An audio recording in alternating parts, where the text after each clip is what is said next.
Muito bom dia, investidores! Vamos dar início a mais um vídeo do nosso Panorama Matinal nessa sexta-feira. Hoje temos o que a comentar. Basicamente, a gente tem aí a parte das agrícolas, né? Soja que durante a madrugada abriu um pregão noturno aí 9 horas da noite. Esteve mais em queda, chegou a estar com 1,4 de queda aí. E se recuperou durante a madrugada, no momento praticamente no 0 a 0. Porém, o que aconteceu ontem, né? Soja ontem caiu, mas a gente já vai dar uma passadinha aí nos gráficos para ver como é que foi a movimentação no dia de ontem com o Brasil fechado, né? Lembrando que Estados Unidos seguiu rodando e praticamente todo o resto do mundo também, né? Hoje a gente vê um trigo caindo 0,45%, milho uma alta bem leve de zerou agora, né? 0%.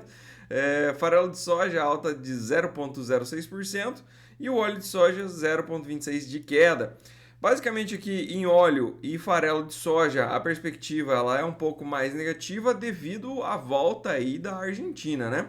Então a perspectiva é que para a próxima safra a gente tenha mais ou menos aí mais de 20 milhões de soja sendo produzida, além do que foi ano passado, né? Chegando a 40 e poucos milhões. E vai aumentar muito o farelo e também o óleo de soja. Por quê? Porque é isso que a Argentina faz. Ela produz muito óleo e muito farelo, tá?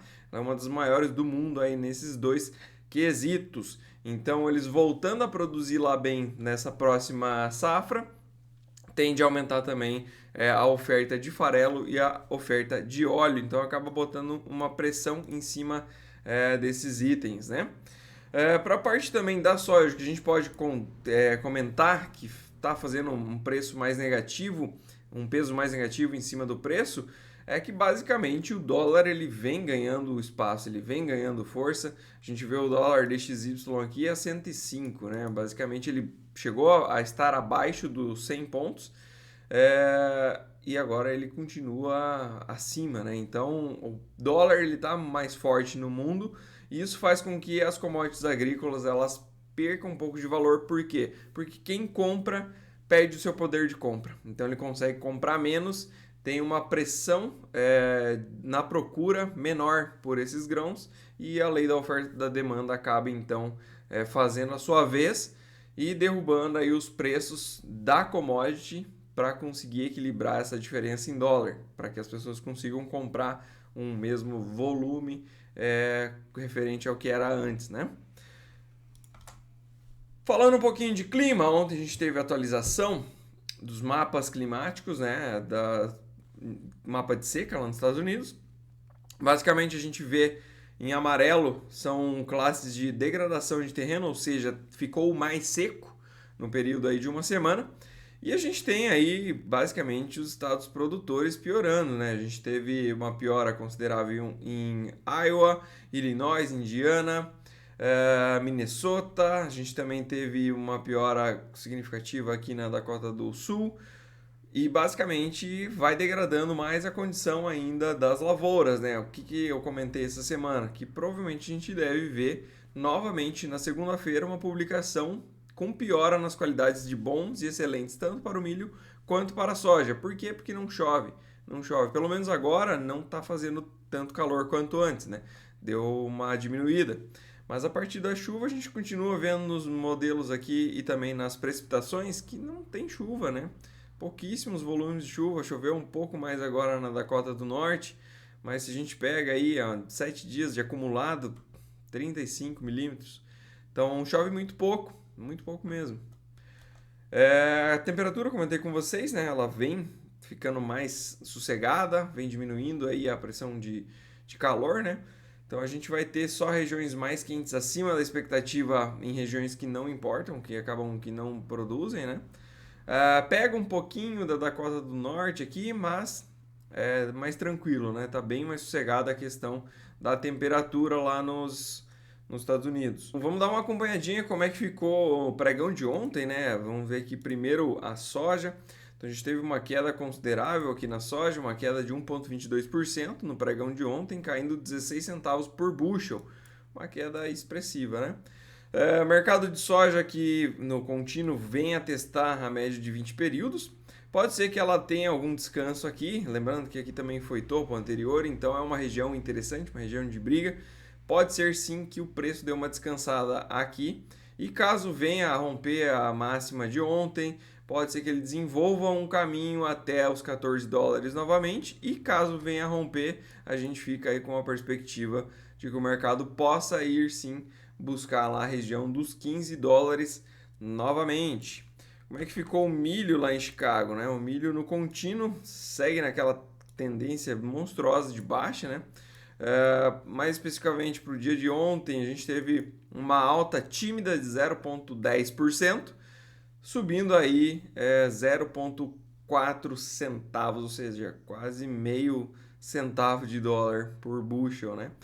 Movimentação bem tímida do milho que vem fazendo movimentações menores, né? Após as quedas fortes que teve, o mercado vem tentando encontrar um preço para se acomodar, né? E a princípio é nessa região dos 4,80 a 5 dólares por bushel. Vamos ver como é que ficou a parte de bolsas lá nos Estados Unidos ontem, né? Então a gente teve aqui fechando com 0,32 de queda em S&P, tivemos uma queda de 0,89 em Nasdaq, uma queda mais forte, né? E tivemos Dow Jones subindo 0,17%.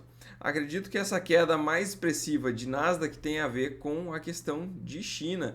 Então, na parte de guerra tecnológica, China e Estados Unidos eles estão travando aí um novo capítulo. Então, basicamente, a China pediu para que seus funcionários não usassem dispositivos da Apple no serviço, tá? Então, dizem eles que há um risco muito grande de espionagem e tudo mais.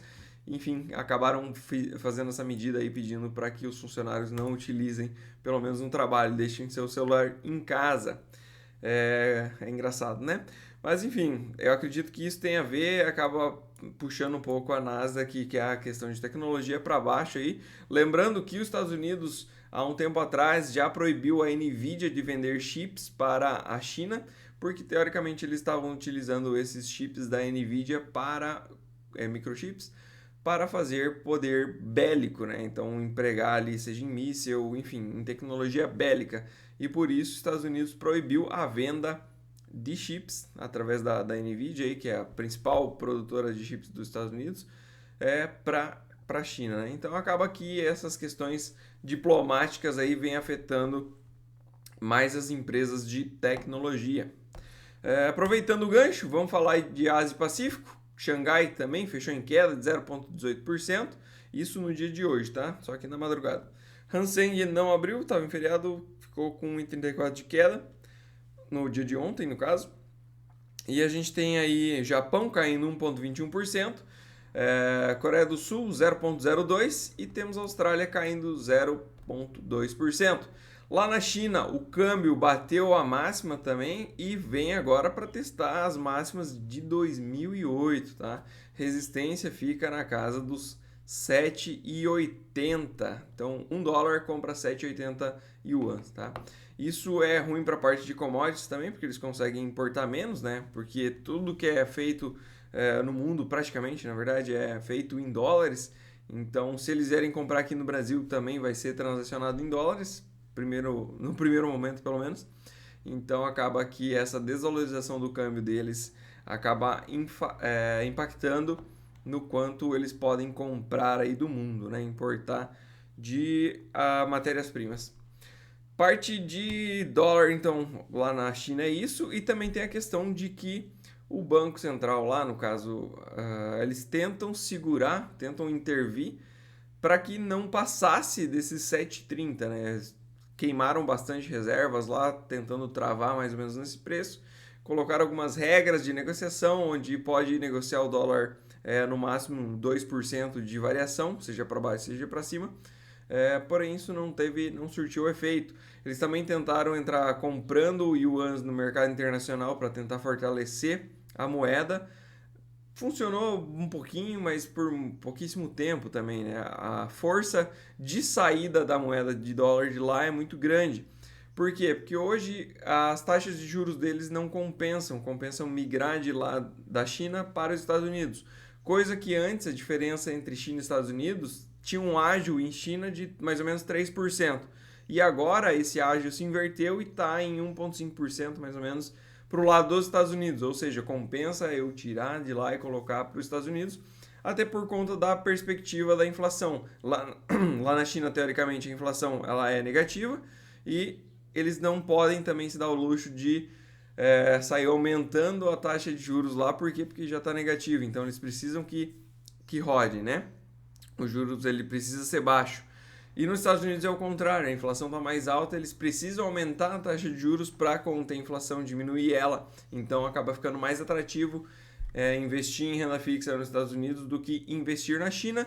E isso faz esse movimento de saída do dólar de lá. E quem comprou dólar, no caso, levou dólares, converteu para yuan, agora faz o processo inverso. Porém, a porta de saída, assim como eu disse aqui no Brasil, ela é mais estreita e acaba fazendo esses movimentos mais abruptos. Então, aqui no Brasil também, quando a gente deixar de ser um país tão interessante em taxa de juros, provavelmente na hora da saída desses investidores estrangeiros, a gente vai ver um dólar disparando. E esse movimento ele acaba sendo muito forte porque é um movimento com muito fluxo e com volumes muito grandes. Para a parte de Europa, mais um dia de queda para a Europa. Europa preocupante, né? Uma queda de 0,24% no Eurostoxx. Principal queda para o dia de hoje na Alemanha. Inclusive, a gente teve dados de inflação sendo publicados na Alemanha durante a madrugada e eles vieram em linha com a projeção, com a expectativa. Para a inflação anual, ele veio levemente abaixo com relação ao dado anterior, que tinha sido de 6,2 e veio agora com 6,1. Ou seja, segue forte ainda a inflação lá e não está dando sinais de arrefecimento, né? Para a parte de futuros, hoje a gente tem uma expectativa de S&P em baixa de 0,07 e para a Nasdaq de 0,09, ou seja, neutro para os dois. Para a parte de dólar, hoje a gente tem um dólar também muito próximo do 0 a 0, caindo 0,07%. E um dólar um pouco mais fraco contra países emergentes também. Hoje um dia, então, a princípio, a gente vê bolsas caindo, tanto na Ásia quanto na Europa. O dólar está caindo um pouquinho. A princípio, a gente deve ter uma abertura de bolsa um pouco mais negativa e um pouco mais positiva para o dólar. Mas nada de muito expressivo também para as nossas bolsas aqui, né?